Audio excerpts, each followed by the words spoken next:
Hi everyone, Keith Carlson with Carlson and Jai Kumar. Wanted to bring you some cases wrapping up the month of October 2024. First up is Osborne versus Pleasanton Automotive Company. There, the plaintiff sued the employer and her supervisor on various employment theories. 2 years later, the supervisor, whose name, interestingly, was Mr. SLAPP, brought a counterclaim for libel and slander and the like, and based his theory on her statements in a letter she brought to HR in the company some 3 months before she sued. The plaintiff then filed a motion to strike under the anti-SLAPP law, saying it was protected speech as part of her pre-litigation activities. So, interestingly, in this case, the anti-SLAPP statute slapped down Mr. SLAPP. Next up, Heckman versus Live Nation. This is a Ninth Circuit decision on a consumer arbitration agreement that was found unconscionable. It's not particularly relevant to employer agreements, but one takeaway from the ruling I wanted to alert you to is that California's state law on unconscionability in agreements is not preempted by the Federal Arbitration Act, according to the Ninth Circuit. This detail could have some bearing on employment-related arbitration agreements down the road. Another Ninth Circuit case I wanted to tell you about, Loffman versus the California Department of Education. Also not spot on for employers or healthcare providers, but it could provide some insight on trends we're looking at regarding both disability law and religious discrimination in the workplace down the road.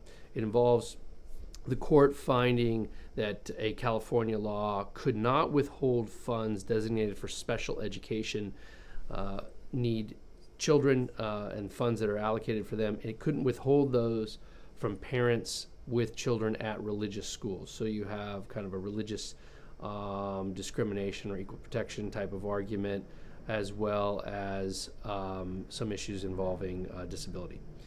Next up is North American Title versus the Superior Court. Here, the California Supreme Court made an interesting ruling on parties seeking to disqualify judges under the Code of Civil Procedure, Section 170.3, which allows judicial disqualification where there is bias or prejudice against a party.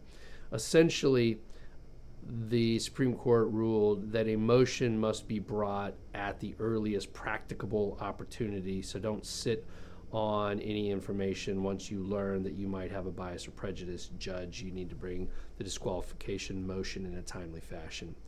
VAGHASHIA versus VAGHASHIA is next. This is another procedural issue involving the California Court of Appeals. One party wanted to vacate a settlement agreement after they'd previously moved to have it enforced. The court denied that maneuver, saying the two actions were in conflict with one another, and since they'd already sought to have it enforced and just didn't like the way the court had tried to enforce it, they can't then go and move to vacate it. Next up, Lucky Chances, Inc. versus the California Gambling Control Commission. This is an administrative proceeding type of case, not in the healthcare context at all in the gambling area. But it was interesting in that the Court of Appeals decision could impact other agencies and their reasoning.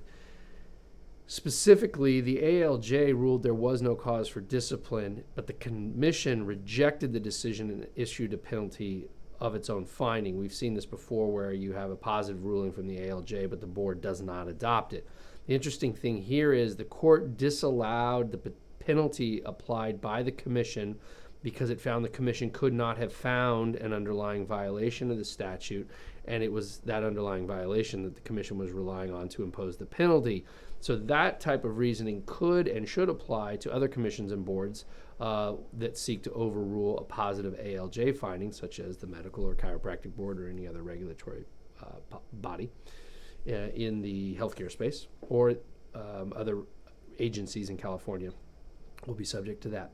And then last is In Re MT. We previously told you about a Hawaii case denying the summary sealing of records in a case that involved medical records. The Ninth Circuit said the court has to actually look into the records to see if they should in fact be sealed. Here we get an opposite ruling. The California Court of Appeals allowed an entire record to be sealed for privacy reasons, and specifically this was in the case of a transgender party seeking a name change. The court ruled that looking at the safety and privacy interests compelled a sealing of the record. So not necessarily opposing rulings, but going in different directions on when a case is going to be sealed up. That's it for the last bit of October and starting into the early part of November. Thanks.